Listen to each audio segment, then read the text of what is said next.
Արտաքին գործերի նախարար Արարատ Միրզոյանն ընդունել է Լեհաստանի Հանրապետության ԱԳ-նախարարի տեղակալ Մարեկ Պրավդայի գլխավորած պատվիրակությանը հանդիպմանը զրուցակիցները մտքեր են փոխանակել ներկայիս աշխարհաքաղաքական փոփոխությունների պայմաններում առկա մարտահրավերների շուրջ, շեշտելով դրանց հաղթահարման նպատակով արժեքահեն համախոհ գործընկերությունների ամրապնդման կարևորությունը։ Այս համատեքստում անդրադարձ է կատարվել նաև Հայաստան-Լեհաստան երկկողմորակարգին եւ տարբեր հարթակներում, այդ թվում ԵՄ գործակցության տեսլականին առկա հեռանկարներին։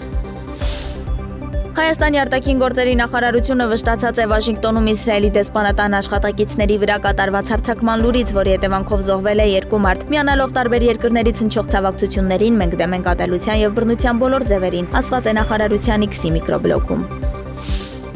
Միացյալ Նահանգներում Հայաստանի դեսպան Լիլիթ Մակունցը հանդիպում է ունեցել կոնգրեսական Փեթ Հարգյանի հետ։ Հանդիպմանը զրուցակիցները քննարկել են Հայաստան-ԱՄՆ երկկողմորակարգի խաղաղության գործընթացի եւ խաղաղության պայմանագրի վերջնականացված տեքստի վերաբերյալ հարցերին։